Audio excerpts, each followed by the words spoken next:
मतदान आपल्या महायुतीचे उमेदवार अर्चनाताई राणा जगजितसिंह पाटील या कळवाच्या चिन्हासमोरील बटन दाबून जेवढं मतदान करून घेता येईल तेवढं करून घ्यावं अशी तुम्हाला सर्वांना विनंती करतो. थांबतो. जय हिंद, जय महाराष्ट्र. धन्यवाद. सर्वप्रथम या सभेची सुरुवात आपण या ठिकाणी आता करणार आहोत. सभेची सुरुवात ज्या चौकामध्ये सभा त्या चौकाचं नाव आहे नरवीन तानाजी चौक आणि आज आपण या सभेची सुरुवात करतोय. हिंदवी स्वराज्य संस्थापक जामदार छत्रपती शिवाजी महाराज यांच्या प्रतिमेचं पूजन करून मी मान्यवरांना विनंती करतो की आपण सर्वप्रथम छत्रपती शिवाजी महाराज यांच्या पुतळ्यास या ठिकाणी पुष्पहार अर्पण करावा व सर्वच महामानवांना या ठिकाणी प्रथम वंदन करून या ठिकाणी या सभेला या ठिकाणी सुरुवात होईल. माननीय विजय महाराज आपल्याला विनंती भवानी जय भवानी.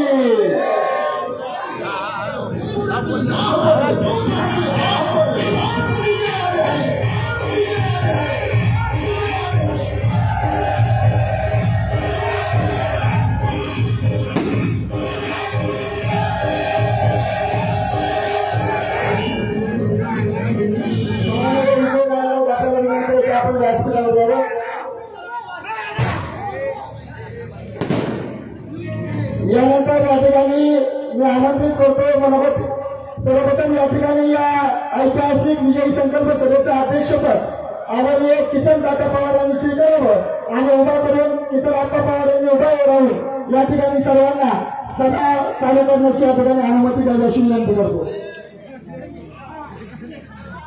यानंतर बार्शी नगर परिषद बार्शीचे माजी नगरसेवक आदरणीय विलास आप्पा रेणके यांना विनंती करतो की आपण आपलं मनोगत व्यक्त करावं. आदरणीय विलास आप्पा रेणके. अर्चनाताई पाटील या घड्याळाच्या चिन्हाच्या प्रचंड मताधिक्यानं त्यांना निवडून देण्यासाठी आज ही विजयाची विराट सभा आज या ठिकाणी आयोजित केलेली आहे. उभं राहण्यासाठी आज ही अर्चनाताईंची उमेदवारी या ठिकाणी जाहीर झालेली आहे. मित्रांनो, आपल्या बार्शी शहर आणि तालुक्यासाठी ही लोकसभेची निवडणूक अतिशय प्रतिष्ठेची आहे.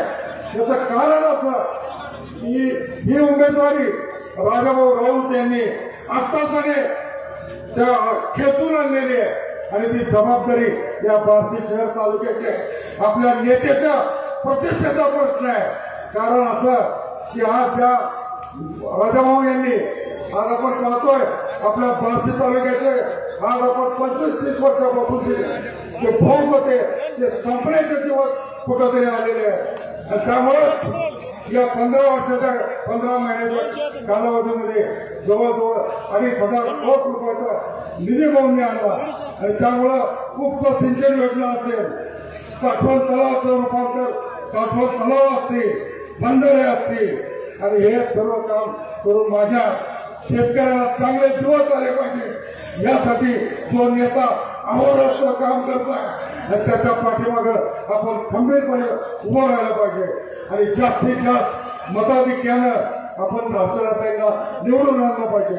अर्चनाताई निवडून आल्या हे तर आज गळ्या दगडावरची उभी रेग आहे, त्याला भविष्यकाळाची गरज नाही, परंतु आपल्या तालुक्यासाठी महत्वाचं आहे. त्यामुळे मित्रांनो, तुम्हाला सर्वांचं कर्तव्य आहे की आपण या अर्चनाताईंना प्रचंड मताने निवडून दिलं पाहिजे. कारण या तालुक्याचे प्रश्न अजून खूप राहिलेले आहेत. त्यामुळं आपल्याला भविष्यात या तालुक्यासाठी शहरासाठी प्रचंड निधी आणणं गरजेचं आहे.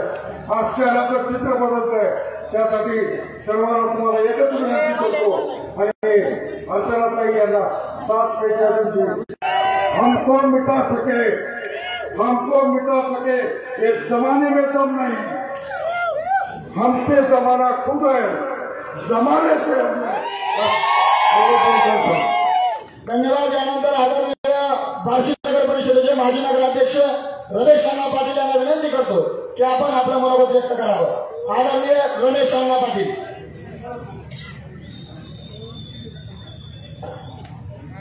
बरं झालं रणवीर भाईच्या आधीच भाषण झालं तर तुमचा उत्साह जे होता त्यावेळी चालवायला लागला. आपले उमेदवार सौ अर्चनाताई पाटील यांच्या प्रचारानिमित्त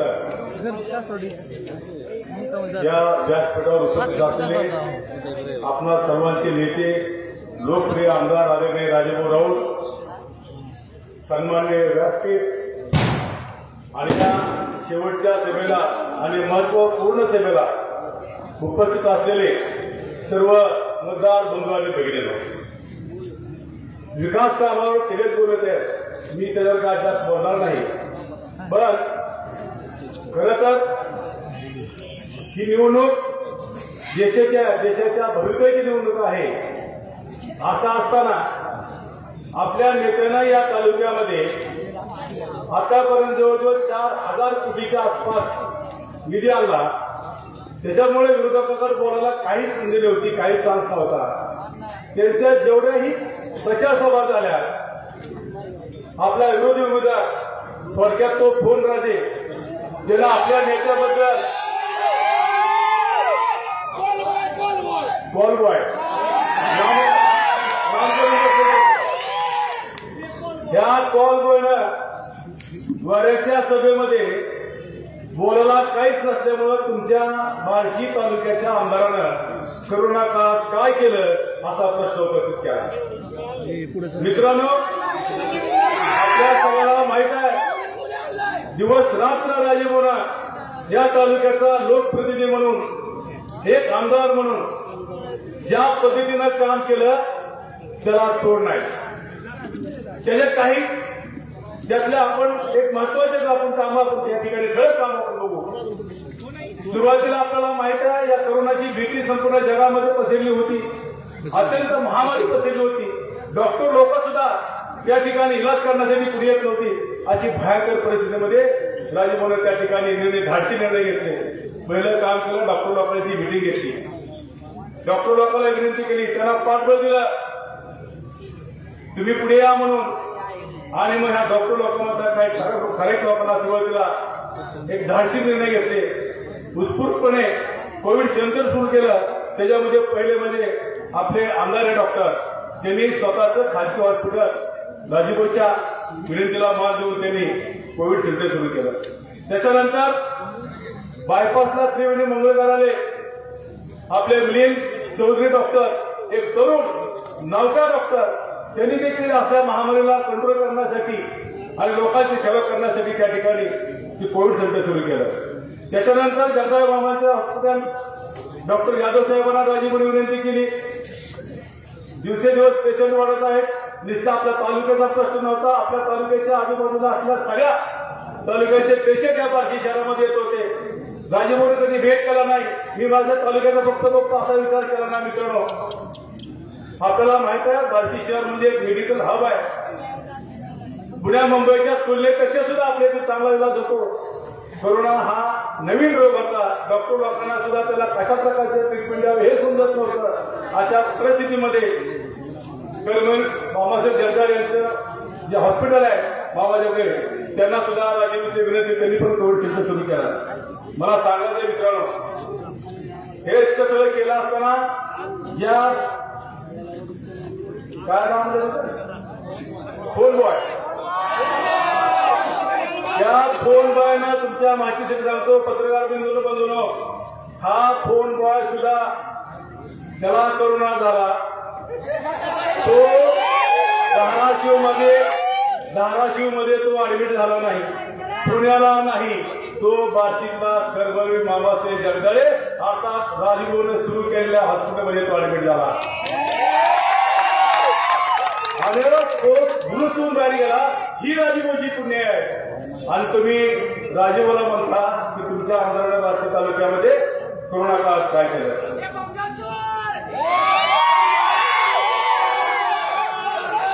माणसाला विचार केला पाहिजे बोलताना.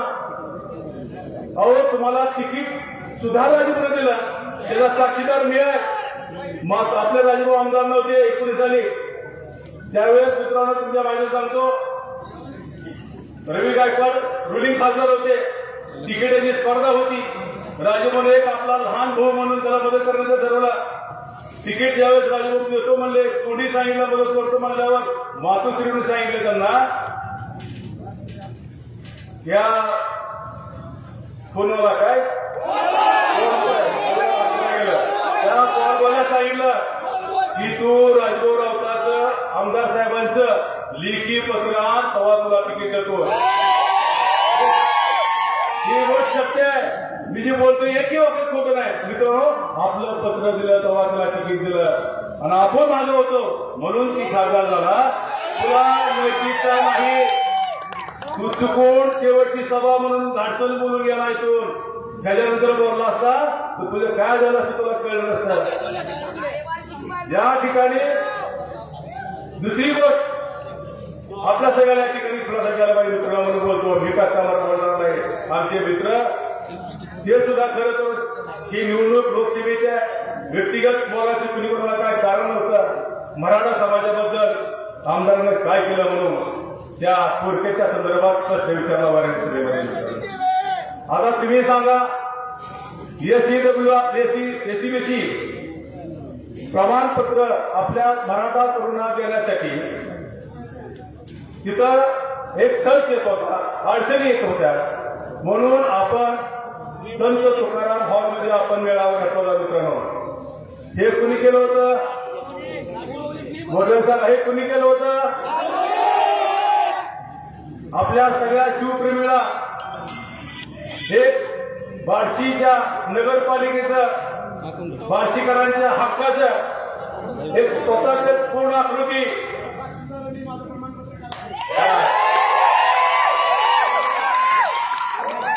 मी एकही वाक्य खोटं बोलत नाही.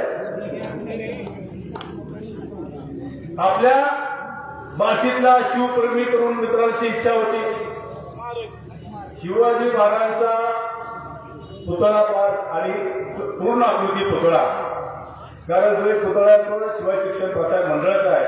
आपल्या बार्शीतील नागरिकांचा नगरपालिकेचा आपल्या हक्काचा पुतळा झाला पाहिजे अशी मागणी होती. मित्रांनो, ही पूर्ण मागणी कुणी केली?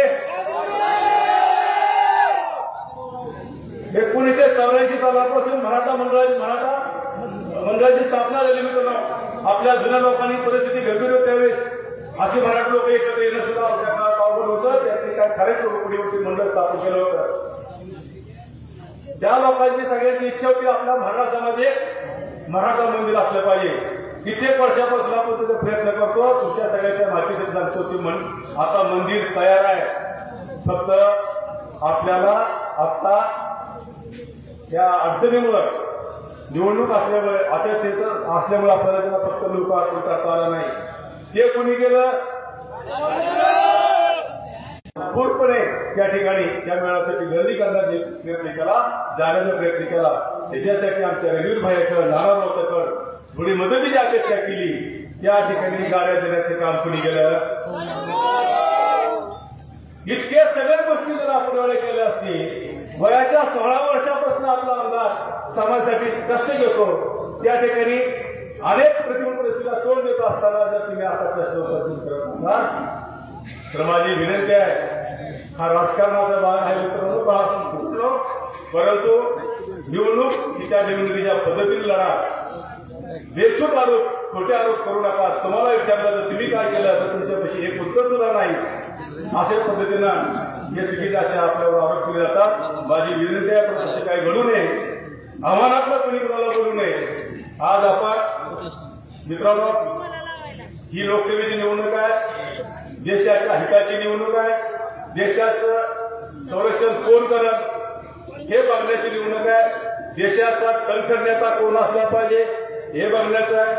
आताच्या कंडिशनला 4थी-5वीच्या पोराला जरी विचारलं की देशाचा पंतप्रधान होण्याचा कोण योग्य आहे कोणीही सांगत तर माझं तुम्हाला एक विनंती आहे, आपलं मत देताना सुद्धा आपला खासदार सत्तेत गेला पाहिजे. तो जी सत्ता येईल त्या उमेदवाराला आपलं मत दिलं पाहिजे. कारण आपलं मत थोडं पवित्र आहे आणि मत दिल्याचं समाधान त्या ठिकाणी आपलं होत असतं की जो माणूस आपला निवडून येणार आहे त्यालाच मतदान दिलं पाहिजे. त्रिवार सत्य आहे. नरेंद्र मोदी 100% प्राईम मिनिस्टर होणार. त्यामुळे अर्चना ताईला आपण प्रचंड मतानं या ठिकाणी निवडून द्यावं. आणि जाता जाता एकच आहे, बराच सुसंगत आहे. देशात मार पडून लावायचं, कारण 2 महिने चूक होऊ नये. त्यामुळं घड्याळ बघायचं, खात्री करायची, बटन दाबून प्रचंड मतांना निवडून द्यायचं एवढी विनंती करतो आणि माझे 2 शब्द संपवतो. जय हिंद, जय महाराज. धन्यवाद अण्णा. यानंतर या ठिकाणी बार्शी नगर परिषद बार्शीचे माजी नगराध्यक्ष ॲडव्होकेट आसिफभाई तांबोळी यांना विनंती करतो. त्या प्रकारात आपल्या अजितदादा पवार गटाचे उमेदवार सौ अर्चनाताई पाटील यांच्या प्रचारात उपस्थित आपल्या बार्शी तालुक्याचे आमदार मान्य राजभाऊ सर्व मान्यवर आणि राजभाऊ आपण सर्व मतदार बंधू आणि बहिणी उमेदवार भारतीय जनता पक्षाने त्यांच्या आघाडीनं उभा केलेला आहे आणि याला निवडणुकीत भारतीय जनता पार्टीची ऍब्सोल्यूट क्लिअर मेजॉरिटी होणार आहे ह्याच्यामध्ये काय ते मात्र शंका नाही. आणि ह्या निवडणुकीत दिल्लीपासून दिल्लीपर्यंत एक विचाराचे लोकप्रतिनिधी असावे यासाठी आपल्या तालुक्यातून आमदार राजभाऊ राऊत तसेच खासदार म्हणून अर्चनाताई यांचे जर आपण हात बळकट केले तर नक्कीच आपल्या तालुक्याचा, जिल्ह्याचा, आपल्या महाराष्ट्राचा विकास झाल्याशिवाय राहणार नाही. आणि आपण सर्व बार्शी शहर आणि तालुक्याने तरी आपण राजाभाऊंच्या पाठीशी अपक्ष म्हणून राजाभाऊ असताना सुद्धा आपण सर्वांनी त्यांच्यावर प्रेम केलेलं आहे. का केलेलं आहे तर केवळ राजाभाऊ हे सर्व जाती धर्माच्या लोकांना बरोबर घेऊन काम करणारा हा एकमेव नेतृत्व असल्यामुळं राजाभाऊंचे हात बळकट केलेले आहेत. आणि याचप्रमाणे राजाभाऊंचे हात आणि त्यांची आण बाण शान राखण्यासाठी म्हणून राजाभाऊंनी जे आपल्याला सूचना केलेल्या आहेत त्याप्रमाणे अर्चनाताई पाटील यांना आपल्या बार्शी तालुक्यातून जास्तीत जास्त मतं देऊन भाऊ तुम्ही जी शर्यत लावलेली आहे ती धन्यवाद अध्यक्ष. यानंतर या ठिकाणी वैराग नगरपंचायतचे उपनगराध्यक्ष आदरणीय निरंजन मालक भोंगर यांना विनंती करतो की आपण आपला मनोगत व्यक्त करावं.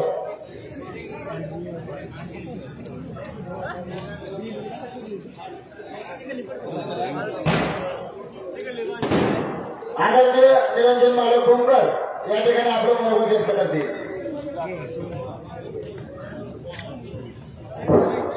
आजच्या प्रचाराच्या सभेच्या सभेचे अध्यक्ष तसेच आपले विकास आमदार राजभाऊ राऊत जास्त नाव घेत नाही.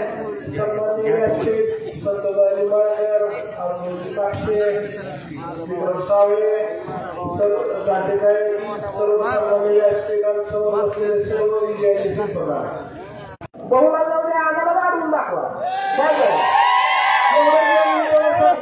कारण आज काल तुम्ही सुद्धा सगळे बोललाय काय इलेक्शन मध्ये कधी बी तुम्ही मला उभारायला सांगा, तुमच्या उभारायला तयार आहे. आजच सांगतो तुम्ही येते पुढच्या इलेक्शनच्या काळात. आणि आपण आता कारखाना चालू करण्याबद्दल कधी तुम्ही ट्राय केलाय किंवा काय केलंय एवढंच तुम्ही सगळं सांगावं. कारण हे आतापर्यंत कारखाना चालू करण्याबद्दल असेल, वैरागची एमआयडीसी भरून सांगितली याबद्दल तुम्ही कधी ट्राय केलाय का? कधीच नाही. ज्यावेळेस सत्ता होती त्यावेळेस मी केलेलं नाही आणि आता तर नाहीच आहे. पण भाऊनी वैरागच्या संदर्भात कारखान्याचा शब्द दिलेला आहे आणि तसंच एमआयडीसी शब्द दिलेला आहे. कारण भाऊ आतापर्यंत आपल्या तालुक्यात 4,000 कोटीचा निधी आणलेला आहे. तर इथून जर आपलं जास्तीत जास्त निधी गेला तर किती निधी आणतील ह्याचा विचार आपण करा. आणि जर निधी आणला, कारखाना चालू झाला, एमआयडीसी चालू झाली, बार्शीची एमआयडीसी चांगली चालू झाली तर सर्व चिन्हापुढील बटन दाबून जास्तीत जास्त निवडून द्यावं एवढं जाणवतो सांगतो. जय हिंद, जय महाराष्ट्र, जय राष्ट्र. धन्यवाद. यानंतर वैराग नगरचे नेते आदरणीय संतोष दादा निंबाळकर यांना विनंती करतो आपण आपलं मनोगत व्यक्त करावं. आदरणीय संतोष दादा निंबाळकर.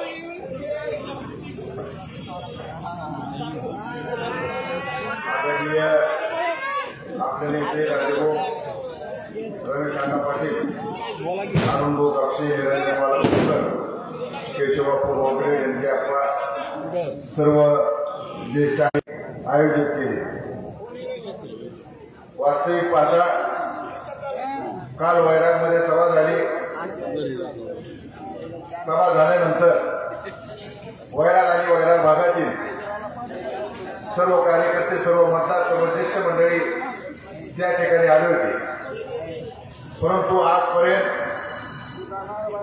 वैरागमध्ये आणि वैराग भागामध्ये सर्वसामान्य माणसासाठी, शेतकऱ्यासाठी, तरुण बांधवासाठी, व्यापाऱ्यासाठी जी काय आर्थिक उलाढाल व्हायची होत होती ती आजपर्यंत होत नव्हती. परंतु काल वैरागमध्ये सभा होत असताना वैरागमध्ये संतनाथ सहकारी साखर कारखाना झाला पाहिजे, MIDC झाली पाहिजे, पाणी पुरवठ्याची 50 कोटीची योजना झाली पाहिजे. या गोष्टीची काल त्या ठिकाणी आम्ही राजभाऊ करून वधवून घेतलं. परंतु आज या ठिकाणी वैराग आणि वैराग भागातील सर्व मंडळी आहेत. या मंडळीला माझी एक विनंती आहे की आपण आज देशामध्ये निश्चितपणानं पंतप्रधान मोदी होणार आहे, देशात सत्ता आपली येणार आहे, राज्यातही नंतर सत्ता येणार आहे. की आपले काम करून घ्यायचे असेल तर ही उद्याची निवडणूक तुमच्या आमच्या स्वाभिमानाची आहे, तुमच्या आमच्या विचाराची आहे, तुमच्या आमच्या प्रपंचाची आहे, तुमच्या आमच्या भवितव्याची आहे आणि तुमच्या आमच्या उद्याच्या पिढीचं चांगलं होण्याचे आहे. त्याच्यामुळं वैराग आणि वैराग भाग या बाबतीत तुम्ही कसलीही चिंता करू नका. तुम्ही सांगसाल तेवढा निधी आम्ही दिल्याशिवाय राहणार नाही असा शब्द तुम्हाला या ठिकाणी आम्ही देतो. कारण आजपर्यंत जेवढा निधी त्या भागामध्ये आला नाही, त्या भागाचं कल्याण झालं नाही, एवढा निधी तुम्ही प्रत्येक गावामध्ये दिला. आणि कुठलीही गोष्ट तुम्ही शब्द देत असताना 100 वेळा विचार करता. प्रत्येक वेळेस कुठल्या गोष्टीचा शब्द आहे, कुठली गोष्ट करायची, कुठली गोष्ट करायची नाही, हे तुम्ही 100 वेळा विचार करता. आणि ज्यावेळेस तुम्ही कारखाना तयार करणार आहेत, ज्यावेळेस तुम्ही साखर कारखाना आम्हाला देणार आहेत, MIDC आम्हाला देणार आहेत, त्यावेळेस सुद्धा आम्ही तुम्हाला कामकावून सांगणार आहे की भाऊ वैराग आणि वैराग भागाचा नीट किती आहे बघा, आणि आता आमचं काम केल्याशिवाय आम्ही स्वस्त बसणार नाही. ही तुम्हाला आज आम्ही आवर्जून तुम्हाला या ठिकाणी सांगतो. वास्तविक पाहता प्रत्येक ठिकाणी राजभाऊ गेल्यानंतर प्रत्येकाने सांगितलं की राजभाऊ तुम्ही कसल्याही प्रकारची अडचण करू नका. कारण राजभाऊ फक्त 4 ते 5 तास या ठिकाणी झोपतात. राजभाऊ तुम्ही पळताय, तुम्ही निधी आणलाय, तुम्ही सर्वसामान्य माणसाची ढाल आहे, तुम्ही सर्वसामान्य माणसाचा स्वाभिमान आहे, अभिमान आहे. प्रत्येक मतदारांनी, प्रत्येक कार्यकर्त्यांनी ही निवडणूक हातात घेतली आणि राजभाऊची मान खाली जाणार नाही, राजभाऊची शान खाली होणार नाही ही शपथ आणि ही गोष्ट सगळ्यांनी मनात घेतली. त्याच्यामुळे राजभाऊ तुम्ही काय टेन्शन घेऊ नका. तालुका निश्चितपणानं जेवढे मतदारसंघ आहेत तेवढ्या मतदारसंघात हा तालुका 1 नंबरचा राहील आणि या वरच्या सरकारमध्ये निश्चितपणानं तुमचा शब्द, तुमची मान खाली होणार नाही असं सगळेजण वागणार आहेत. आणि उद्याच्या इलेक्शनला 7 तारखेला राष्ट्रवादीच्या चिन्हावर अर्चनाताई पाटील उभे आहेत, तर त्यांच्या गाड्यासमोरचं बटन दाबून आपण भरपूर मताने विजय करावा एवढीच विनंती करून माझे 2 शब्द पूर्ण करतो. जय हिंद, जय महाराष्ट्र. पांडवगावमध्ये विरोधकांची ज्यांनी मराठा समाजाला लाथा घातल्या त्या विरोधकांच्या नेत्याची सभा आहे. तर 17,000 ECBCचे दाखले वाटप करणारा माननीय आमदार राजभाऊ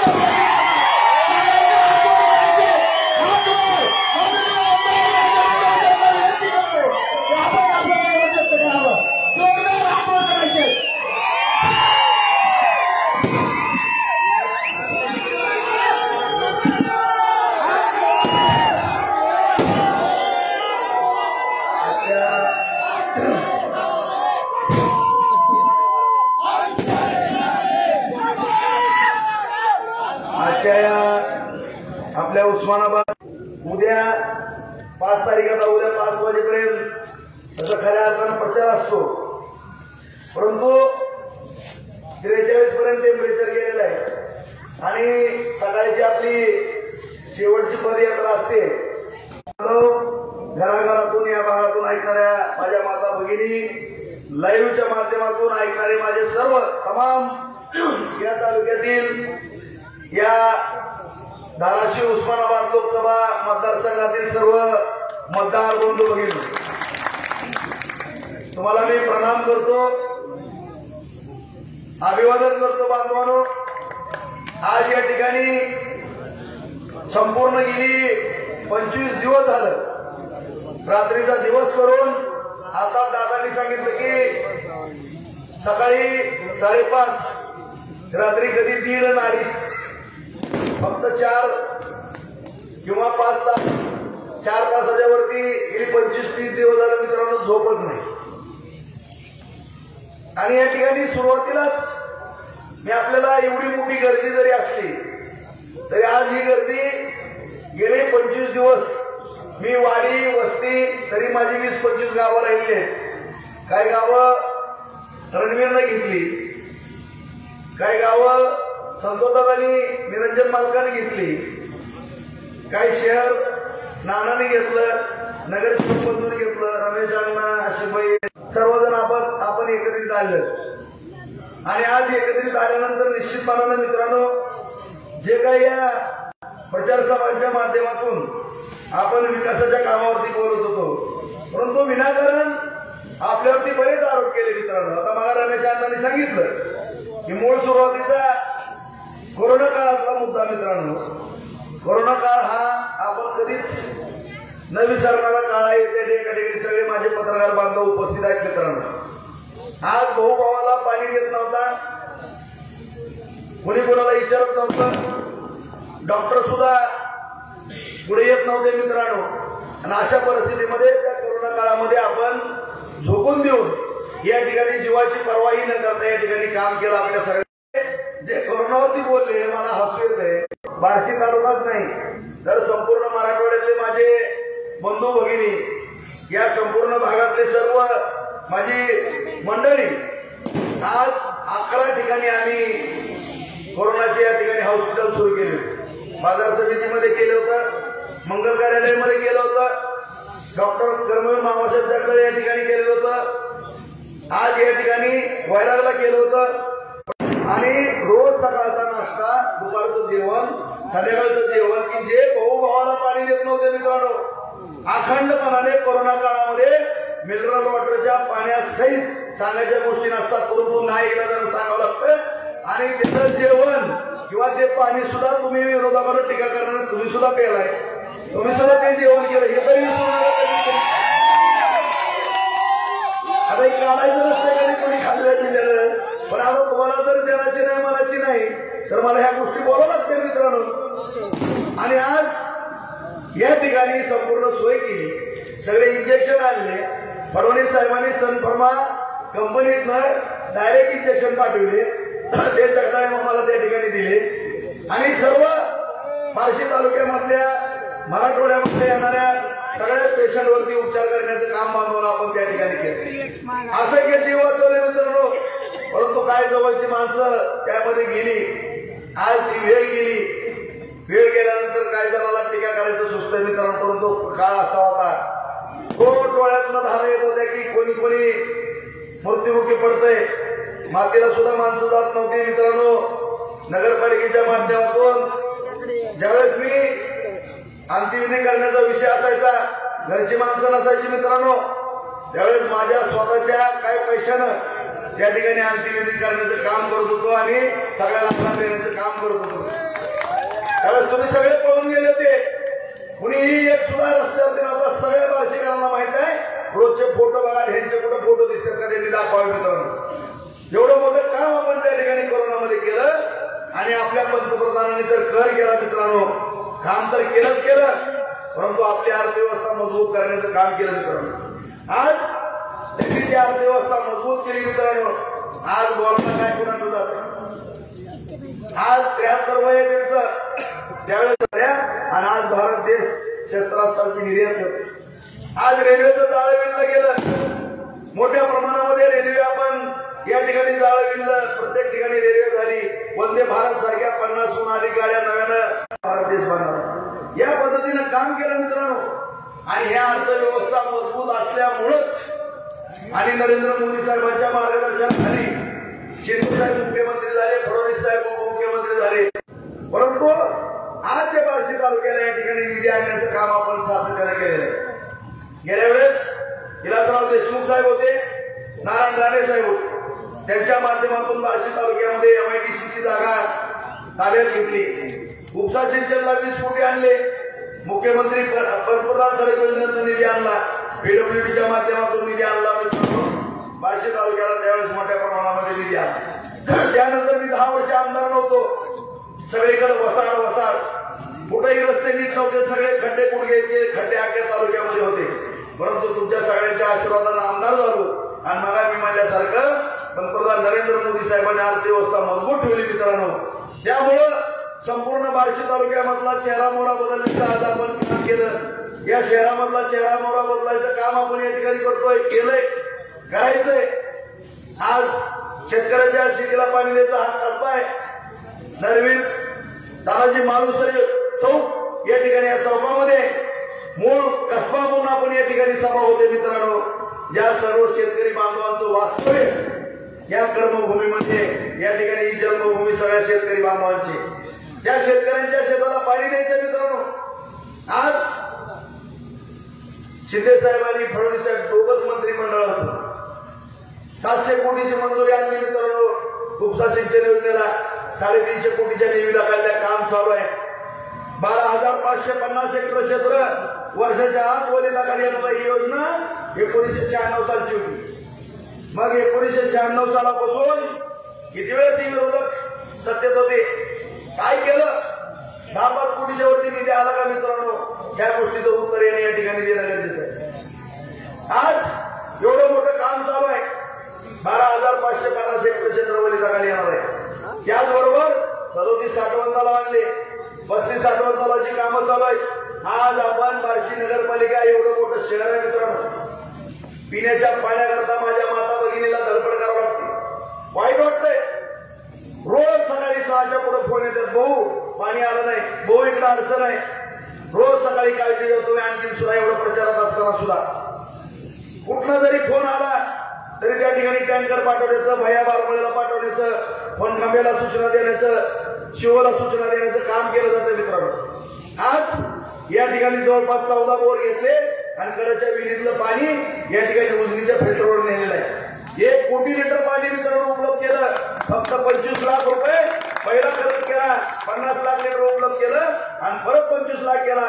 50 लाख रुपयामध्ये 1 कोटी लिटर पाणी उपलब्ध होणार महाराष्ट्रामध्ये नाही, देशातलं पहिलं उदाहरण बार्शी नगरपालिका असेल. फक्त 50 लाख रुपयामध्ये 1 कोटी. ह्या योजनेला 125 ते 150 कोटी रुपये खर्च होतात मित्रांनो. एवढा काटकसरीमध्ये कारभार नगरपालिकेचा केला आणि या ठिकाणी सातत्याने या ठिकाणी रोजच्या रोज पाण्याचा आढावा घेतला जातो. उजनीवरनं कमी जास्त प्रमाणामध्ये पाणी येतं मित्रांनो. पाईपलाईन जर बघितलं तर जुन्या महाशयाच्या कारकिर्दीत झालेली सगळी उलटी पाईपलाईन जोडलेली, उलटी. आठवड्यातनं 2दा तर फुटती, डोकं पंक्चर झाल्या जोडू. आणि त्यांनी स्वतः सांगितलंय, काय सांगितलं? पहिल्यांदा खडा, परत पाईप, परत कोटी 15 वर्ष. तसं नाही झालं माझ्या कारकिर्दीमध्ये. एका टोळ्यामध्ये 700 कोटीची मंजुरी महाराष्ट्रात उपसा सिंचनला पहिलीच असेल. महाराष्ट्र राज्यामध्ये पहिला प्रयोग. 350 कोटीच्या निविदा, काम चालून 1 वर्षाच्या आत शेतकऱ्याच्या शेतात पाणी. ह्याला म्हणतात स्पीड. त्यांचा 5 आहे, आपला 2 क्षेत्र आहे. आज बार्शी नगरपालिकेची 296 कोटीची योजना मित्रांनो वर्क ऑर्डर मध्ये मंजूर केली. कुठं आंदोलन नाही, मोर्चा नाही, काही नाही, मंजूर केली. निविदा काढल्या, टेंडर निघाले, वर्क ऑर्डर दिली. आचारसंहितेच्या 2 दिवस अगोदर वर्क ऑर्डर दिली, काम चालू झालं. उजनी धरणात जाऊन बघा, जॅकवेलचं काम पूर्ण झालंय आणि या सगळ्या रोडनं पैप पाडलेले. 1 वर्षाच्या आत, 15 वर्ष लागत नाही, 1 वर्षाच्या आत पुढच्या उन्हाळ्याच्या त्या बार्शीतल्या 4.5 कोटी लिटर पाणी येणार आहे मित्रांनो. कुठल्याही माझ्या माता भगिनीला या बार्शी शहरातल्या थोडाही त्रास होणार नाही याची हमी मी देतो. त्या धर्तीवर संतोष दादा, निरंजन मालक, तुम्हाला सुद्धा 50 कोटीची पाईपलाईन, गावाला 50 लाख, 1 कोटी, 1.5 कोटी, 2 कोटी अशा रीतीनं सगळ्या योजना चालू झाल्या. प्रत्येकाच्या घरोघरी खेड्यामध्ये सुद्धा नळ देण्याची व्यवस्था त्या ठिकाणी भागामध्ये आस्थापित झालेले रस्ते करण्याचं काम केलं. माझ्या माहितीप्रमाणे 70 ते 75% रस्ते पूर्ण करण्याचं काम केलेलं आहे. आणि आज आपल्याला पण माहिती आहे मित्रांनो, शहरामध्ये कधी बघितलं का परांडा रोड कसला झाला? बघितलं ना? ऐका, 1 number. Kasarwadi road, Tuljapur road, Alipur road, Upale road, तशी स्पीड मध्ये गाडी चालते. आणि आज संपूर्ण शहरामध्ये सगळ्याच्या सगळे रस्ते आज कुठले रस्ते कॉन्क्रीटनं आणि कुठले डांबरीकरणानं मजबूत करण्याचं काम या ठिकाणी अख्ख्या शहरामध्ये चकाचक रस्ते करतात। आज या ठिकाणी भगवान मैदान केलं, स्टेडियम केलं, सगळ्या भागात सुसज्ज आहेत या ठिकाणी मित्रांनो। आज शहरामध्ये प्रत्येक गोष्ट या ठिकाणी काळजीपूर्वक केली, तळ्यावरती बोटिंग केली।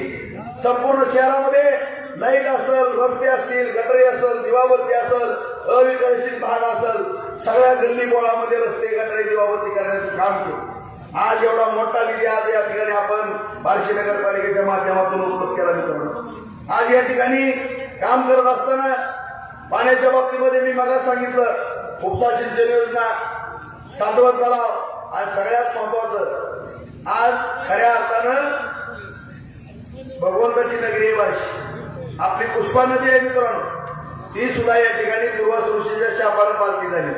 परंतु मी सुद्धा भगवंताचा भक्त आहे, की मला सुद्धा सवासी करण्याचा योग आलेला आहे। त्यामुळं भगवान सुद्धा 9 किटीवर आपण ज्या पद्धतीनं नागझरी आणि भोगावतीवरती 18 किटीवर केले, त्याच पद्धतीने 9 किटीवर आपण वरवड्यावरती करतो मित्रांनो। त्या ठिकाणी सुद्धा कमीत कमी 12,500 ते 15,000 एकर जमीन या ठिकाणी वलिताखाली आहे।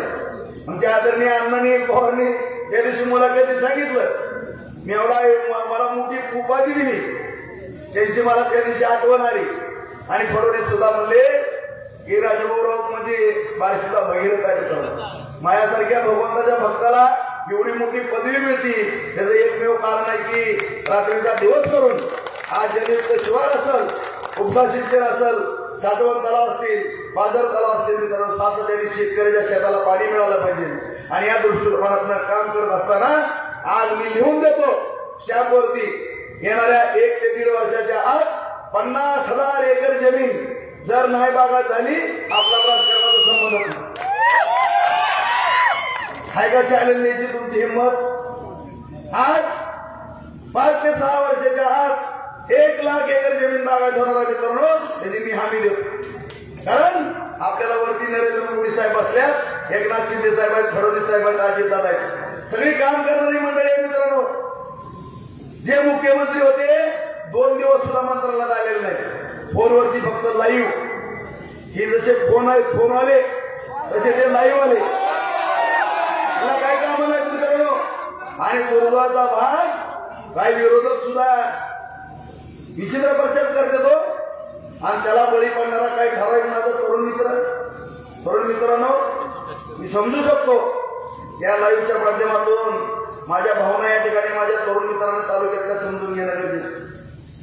मित्रांनो, राजकारण आहे, राजकारणामध्ये कुठल्याही गोष्टी भावनिक गोष्टीला खरा नाही, कुठल्याही भावनिकतेवरती राजकारण केलं जात नाही, करू नये। आणि जर भावनिकतेच्या राजकारणाला खरा दिला तर आपल्या पायावर एवढा मोठा धोंडा पडल की ही तरुणाई कधी वाया गेली आणि कधी म्हातारपण आलं आणि कधी नुकसान एवढं मोठं झालं, पश्चाताप करण्याशिवाय कुठली वेळ येणार नाही।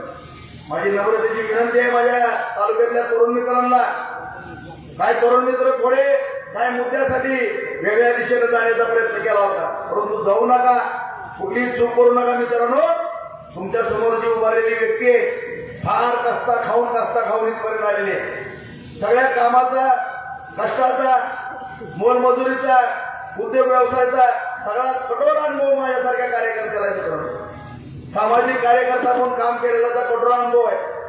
प्रत्येक गोष्टीतनं, कठीण परिस्थितीनं माझ्यासारखा कार्यकर्ता पुढे गेलेला आहे, प्रपंचिक जीवनामध्ये असेल किंवा राजकीय जीवनामध्ये। परंतु आज या ठिकाणी थोडं भावनिक राजकारण केलं जात आहे, ही अत्यंत दुर्दैवाची गोष्ट आहे। कारण आज या ठिकाणी आपण परिस्थिती पाहतो की मगाच मी पाण्याचा विषय सांगितला, मी राजकारणातच आलो होतो तर माझे 3 मुद्दे होते प्रमुख। एक तर या बार्शीची दादागिरी संपली पाहिजे, संपली ना?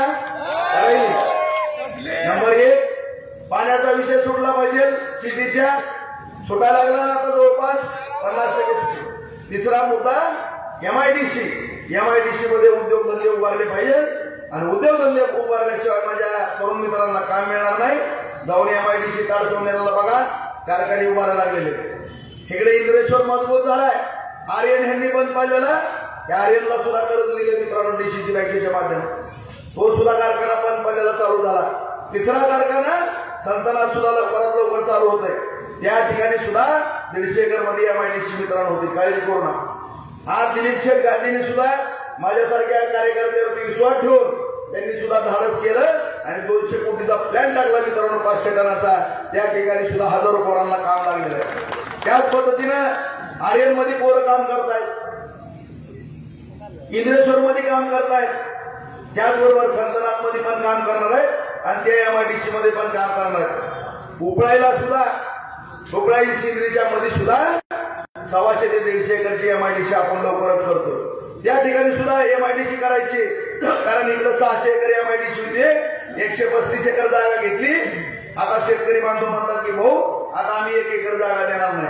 अजिबात शेतकऱ्याचा विरोध असला तरी 1 एकर सुद्धा जागा घ्यायची नाही आपल्याला, कारण शेतकरी हा जगला पाहिजे, तो स्वाभिमान राहिला पाहिजे, हा दृष्टिकोन ठेवून आपण या ठिकाणी काम करतो मित्रांनो। त्यामुळं एका उत्तर बाजूला, दक्षिण बाजूला, पश्चिम बाजूला आणि पूर्व बाजूला सुद्धा त्या ठिकाणी कौरगावला MIDC 1,500 एकर मध्ये मंजूर आहे। त्या ठिकाणी सुद्धा आमचे सहकारी मित्र राणादादा पाटील यांनी टेक्सटाईल पार्क करण्याचा निर्णय घेतलेला आहे। केंद्र सरकारच्या माध्यमातून मोठ्या हालचाली मित्रांनो। आज या बार्शीमध्ये सुद्धा सुतगिरणी जयशंकर मिल आदरणीय भाऊसाहेब झाडमुखांनी त्या ठिकाणी काही अडचणी निर्माण झाल्या मित्रांनो, कामगारांचं नुकसान होणे म्हणून सरकारच्या ताब्यामध्ये ती मिल दिली। ती मिल चालली, परंतु दुर्दैवानं कोरोना काळामध्ये अडचणी निर्माण झाल्या, बऱ्याच सुतगिरण्या बंद पडल्या, त्यापैकी ती एक गिरणी बंद पडलेली आहे। निश्चितपणानं बार्शीचं ते वैभव आहे, ती सुद्धा सुतगिरणी आपल्याला चालू करायची। मध्यंतरी केंद्रीय मंत्र्याला त्या ठिकाणी मी घेऊन आलो। त्याचबरोबर ती राऊतवाडीवरती जुनी नेरोगेज होती, छोटी रेल्वे होती, त्या ठिकाणी सुद्धा मी आदरणीय यादव साहेबांना सांगितलं, डॉक्टर साहेब कर्मवीरांची इच्छा होती की मेडिकल कॉलेज, परंतु आज मेडिकल कॉलेजला 500 ते 600 कोटी रुपये लागतात मित्रांनो।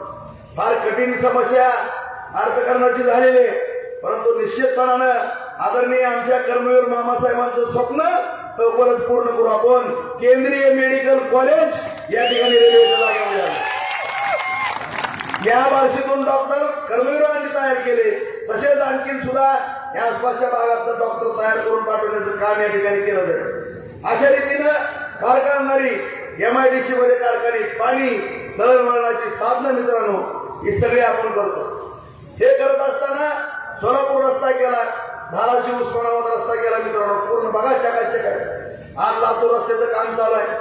नगरपालिकेला या लातूर रोडला शहरातल्या 92 कोटी दिलेले, तोही कॉन्क्रीटचा रस्ता होणार नाही। भविष्यात इडशी ते टेंभुर्णी रस्ता तोही 4 लेन होणार आहे, त्याचं आपल्या DPR करायचं काम चालू आहे। तुळजापूर आई जगदंबेला आहे, तुळजाभवानीला आपण चालत जातो मित्रांनो। आपल्या छत्रपती शिवरायांचं आराध्य दैवत, आपल्या सगळ्यांचं आराध्य दैवत। चालत जाताना दगड पायाखाली टोचत होती मित्रांनो, 2-2, 3-3 किलोमीटरची मंजुरी मिळायची, परंतु फडणवीस साहेबांना सांगितल्यानंतर 376 कोटी रुपये एकाच टायमाला 48 किलोमीटरला दिले मित्रांनो। तोही रस्ता दिवाळीमध्ये चालू होणार। किती पैसे झाले मला सांगा,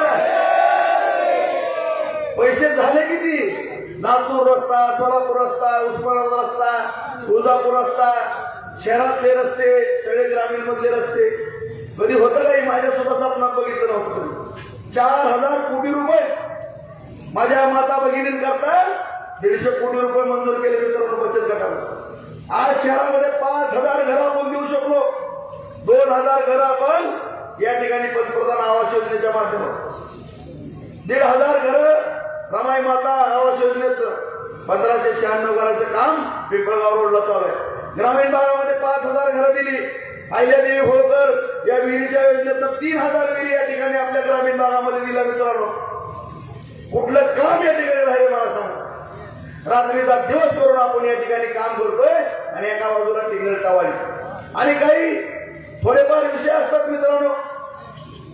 एवढं काम करताना 100% कुणी तर देव म्हणून या ठिकाणी अवतरलेला नाही, माणूसच आहेत सगळे, काही ना काही त्रुटी निश्चितपणाने राहत असतात। मी असं म्हणत नाही की सगळं 100% बरोबर आहे, परंतु आज या ठिकाणी सोयाबीनच्या बाबतीमध्ये काय अडचणी आल्या, रशिया युक्रेन युद्ध होतं मित्रांनो, जगातलं मार्केट ढासळलं गेलं, त्या ठिकाणी भाव कमी आले। लक्षात आलं किंवा लक्षात आम्ही आणून दिलं पाशाबाईनं पटेल, मी पाशाबाईनं, आणि कांद्याचे भाव त्या ठिकाणी निर्यात बंद करावं लागली मित्रांनो. एकदमच कांदा 4,000 रुपयाच्या पुढे गेल्यानंतर कांदा 1,500-2,000 रुपयापर्यंत राहिला. काही शेतकऱ्याचं नुकसान झालं. मला मान्य आहे मित्रांनो ती गोष्ट, कुणी नाकारण्याचा प्रश्नच उद्भवत नाही. पण कुणी काळजी करू नका. शेतकऱ्याचा प्रतिनिधी म्हणून मी या ठिकाणी राजेंद्रराव दानकिनी या ठिकाणी तुमच्यासाठी लढायला खंबीर आहे. मी फडणवीस साहेबांना सांगितलं आणि आज त्या ठिकाणी फडणवीस साहेबांना सांगितलं, त्या ठिकाणी विनंती केली, पत्र दिलं. पणन खात्याकडनं फक्त अहवाल जायचा राहिलेला आहे मित्रांनो. तोही अहवाल जाईल. कांदा अनुदान 350 रुपये मिळालं होतं. त्या धर्तीवरती आपण शेतकरी बांधवांना कांद्याचं अनुदान देऊ. अजिबात काळजी करू नका तुम्ही, कुणी सुद्धा काळजी करू नका. कारण प्रत्येक शेतकऱ्याला 35,000 100 क्विंटलचे 200 क्विंटल पर्यंत अनुदान देणार आहे. जर 200 क्विंटल कांदा गेलेला असेल 70,000 रुपये मिळणार आहेत मित्रांनो. जर ही पोक्षगिरी करणारी बोलवच्चनवाली जर चुकून आली तर विनाकारण आपल्याला नुकसान होईल. जर आपलं मत चुकीचं ठरलं, चुकीच्या ठिकाणी गेलं तर आपल्या योजना अर्धवट पडतील. सगळेजण विचार करा. 96 साली योजना मंजूर झालेली आहे मित्रांनो. उपसा सिंचन योजना 24 वर्ष लागली एवढा मोठा निधी आणायला मित्रांनो. मग जर ही 24 वर्ष काम करू शकले नाहीत तर पुढे काय करणार आहे? आज 4,000 कोटी रुपये मी खाली ठोकपणे सांगतो, नरेंद्र मोदी साहेबांच्या माध्यमातून, शिंदे साहेबांच्या माध्यमातून, फडणवीस साहेबांच्या माध्यमातून आणले मित्रांनो. 1 कोटी रुपयाचा निधी या वर्षी तालुक्याला आणला का? या पट्ट्याने मला सांगावं, माझ्यावर चॅलेंज द्यावं. तुम्हाला सांगतो आज या ठिकाणी कुठलाही निधी आणलेला नाही, काय नाही. फक्त बोलबच्चन करायचं आणि कुठंतरी आरक्षणाच्या मुद्द्यावरती आपली मराठा समाजाची पोरं भडकवायची, जाती जातीमध्ये तेढ निर्माण करायची मित्रांनो. हे छत्रपती शिवरायांनी आपल्याला शिकवलेलं नाही. आजही माझ्या मराठा समाजाच्या सगळ्या तरुणांना हात जोडून विनंती करतो मित्रांनो. आज मी सुद्धा मराठा महासंघाचा कार्यकर्ता होतो, अध्यक्ष होतो. आता बाळासाहेब गव्हाणेची थोडी तब्येत बिघडली म्हणून सर घरी गेले. त्यांच्याबरोबर आम्ही काम केलं मित्रांनो. बिटू जाधव होते, आप्पा पवार होते, विरोजी गव्हाणे होते. सगळेजण मंडळी, जुनी जाणती मंडळी, गोरके सर होते. त्यांच्याबरोबर मारुती काकडे होता आमचा, शंकर गरड होते.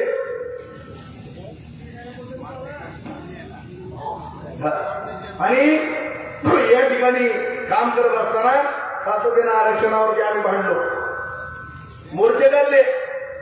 अण्णासाहेब पाटलांच्या वेळेस सुद्धा बार्शीकरांनी फार मोठी साथ अण्णासाहेब पाटलांना दिली. त्यावेळेस माझं वय होतं 11. आणि अण्णासाहेब पाटलांनी सांगितलं की जर आरक्षण नाही मिळालं तर मी माझ्या जीवाचं बरं वाट करेन. अण्णासाहेब पाटलांनी आत्महत्या केली मित्रांनो. ह्या सरकारमध्ये जे वेळेस ती सरकार होतं त्या सरकारमध्ये जी बोंबवणारी आहे की ना बाबा करणारी सगळेजण तिथं होती. काय केलं नाही त्यांनी? का अण्णासाहेब पाटलांच्या बाबतीमध्ये काही ठोस पवित्रा घेतला नाही? परंतु आज 40 वर्षी दगदग करणारी दगदगता 58 मोर्चे निघाले. जरंगे पाटलासारखा एक खोतपुरू तरुण पुढे आला, उपोषण केलं त्यांनी. उपोषण केलं मित्रांनो. शिंदे साहेबांनी, फडणवीस साहेबांनी, दादांनी सगळ्या कलेक्टरला आदेश दिले आणि आदेश देऊन 1870 पासूनच्या नोंदी हुडकायला चालू केलं. आज बार्शीमध्ये सुद्धा 18,000 नोंदी सापडलेले.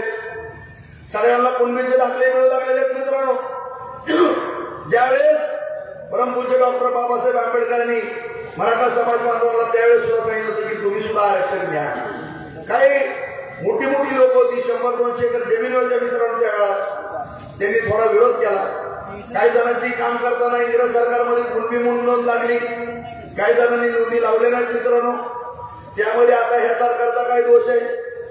ज्यांच्या नोंदी होत्या त्यांना कुणबी दाखले मिळायला लागले, ज्यांच्या नोंदी नाहीत त्यांचा सुद्धा विचार सरकारने केला. एसबीईचं त्या ठिकाणी आरक्षण दिलं 10%.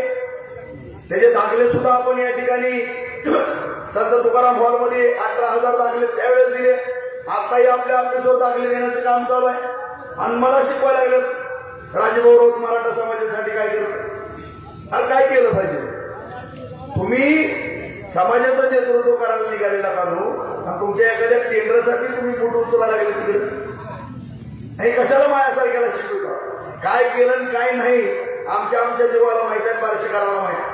काम करत असताना आम्ही मराठा महासंघामध्ये आम्ही पोलीस स्टेशनमध्ये आम्ही मार खाल्ला मित्रांनो, रिंगण करून मारला जायचं, अंगाला गुळमे आले, परंतु आम्ही चळवळ कधी सोडली नाही. परंतु काही जणांना आता लई सुद्धा लागली. कधी आणला मराठा महासंघ आणि मराठ्याचा कार्यकर्ता कधी सुचला नाही. परंतु माझी सगळ्यांना नम्रतेची विनंती, मी पाठीमागं पण सांगत आलोय की मराठा समाज हा थोरला भाऊ आहे मित्रांनो.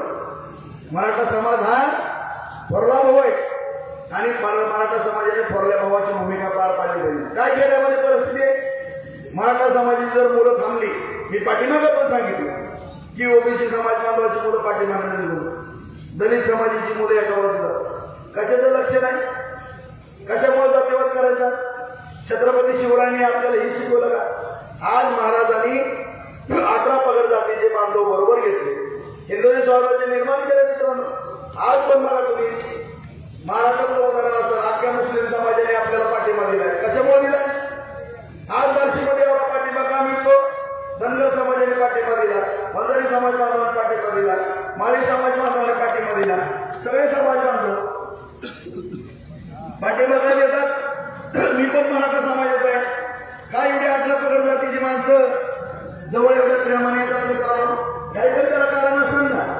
मग या ठिकाणी माझी सगळ्यांना नम्रतेची हात जोडून विनंती, कुठेही आरक्षणाच्या बाबतीमध्ये काय विषय असले आम्हाला सांगा. आता कालच जरी पाटील राणा पाटलांनी त्यांचा सत्कार केला, ज्यावेळेस सगळा मोर्चा वाशीला गेला आणि त्यावेळेस राणा पाटलांनी आपल्या कमीत कमी 50 ते 60 हजार लोकांची त्या ठिकाणी राहण्याची, नाश्त्याची, जेवणाची मित्रांनो सोय केली. हा पक्ष केवळ नुसता फोन करणारा हा कुठं गायब झाला होता त्यावेळेस? कुठे गेला होता सांगा ना.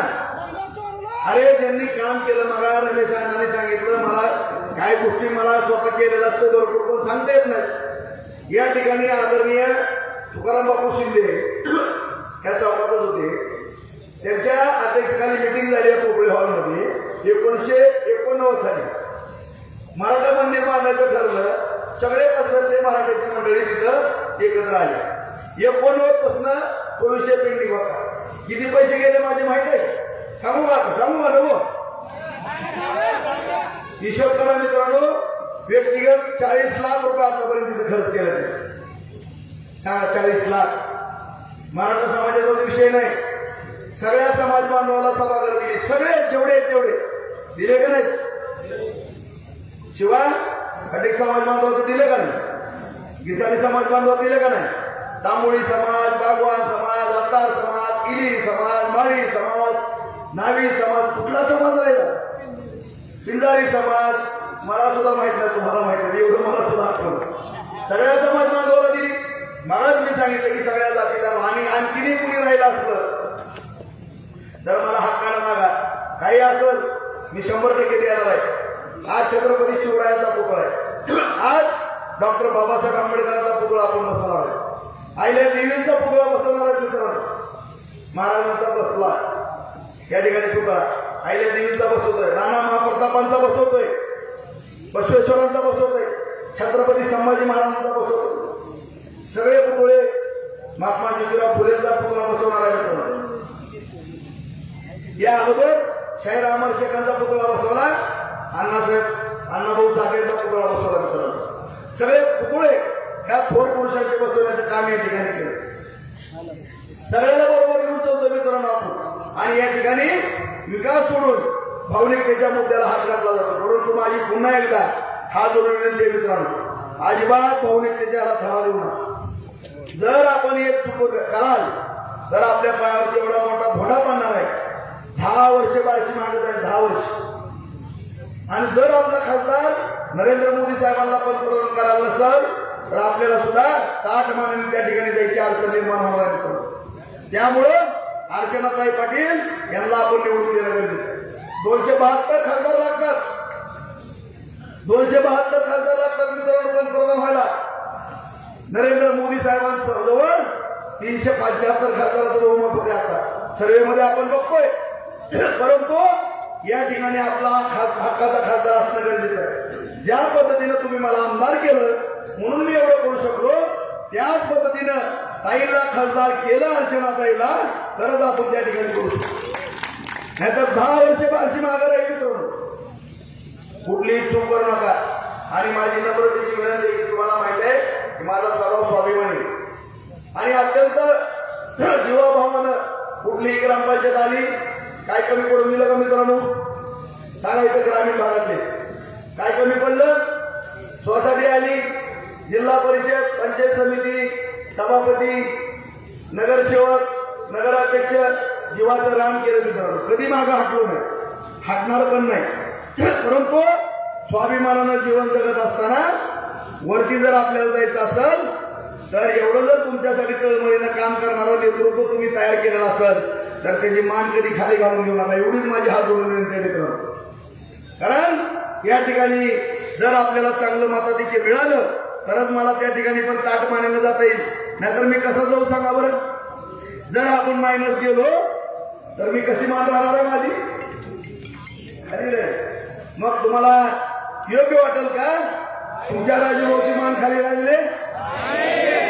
मग माझी तुम्हाला शपथ आहे मित्रांनो, अजिबात 3 दिवस राहिलेले 7 तारखेपर्यंत जर माझी इज्जत जर सगळेजण करत असाल तर ताईला या ठिकाणी 20,000च्या पुढे मताधिक्य मिळालंच पाहिजे. तुम्हाला जीवाचं रान करा मित्रांनो, जीवाचं रान करा या ठिकाणी. परंतु कुठल्याही परिस्थितीमध्ये नरेंद्र मोदी साहेबांना जे मत मिळणार आहे त्या अर्चनाताई पाटलाचं मत सुद्धा असणं गरजेचं आहे. आणि जिकडे बारशी तिकडे सरशी पाहिजे आणि माझी मान ताट मानानं मुंबईला राहिली पाहिजे मित्रांनो. ही खबरदारी घेण्याचं काम तुमचं आहे. मी नियोजन करू शकतो पण पाचपोळी मत आणणारा कार्यकर्ता तुम्ही, निवडणुकीचे जिंकणारे शिल्पकार तुम्ही असताय, मी नाही. मी फक्त तुमचा कॅप्टन आहे मित्रांनो, तुम्हाला कॅप्टन पद दिलंय. परंतु सगळी टीम जर चांगली खेळली तरच या ठिकाणी आपल्याला विजय मिळवता येतो, अन्यथा विजय मिळवता येत नाही. त्यामुळं सगळे टॉर्च करा, लाईटी दाखवा, मला सांगा हो काळजी करू नका, आम्ही तुमच्या बरोबर आहे.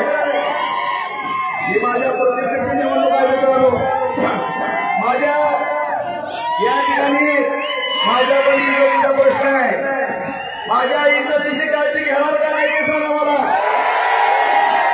100% हे बिंदास राहू, बिंदास राहू. जय भवानी, जय भवानी. डॉक्टर बाबासाहेब आंबेडकरांचा जय जय श्रीराम, जय जय श्रीराम. आणि जी माणसं श्रीरामाला हनुमानाला कमी लागतात मित्रांनो त्याची नीट काशी केल्याशिवाय गपची बसायचं नाही. एवढीच्या भगवंतांनी प्रार्थना करा आणि नीट भगवंताचं दर्शन घेऊन नीट आपापल्या गावाला जावा मित्रांनो. जीवाचं रान करा पण अजिबात मागं हटू नका. जिथं हटेल तिथं फटेल.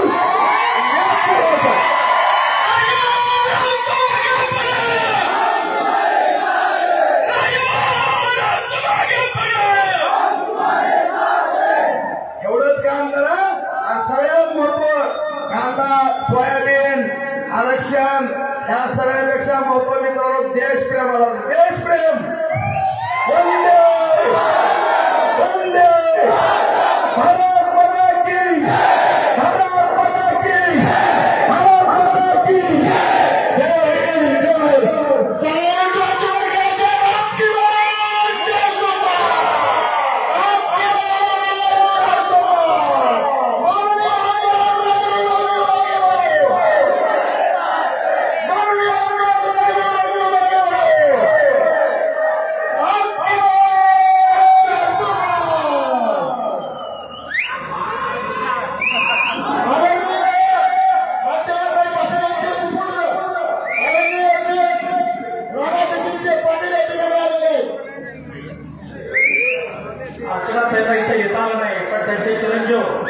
श्री महेश राणाध्यक्ष पाटील आवर्जून या भाषणाला अभिवादन.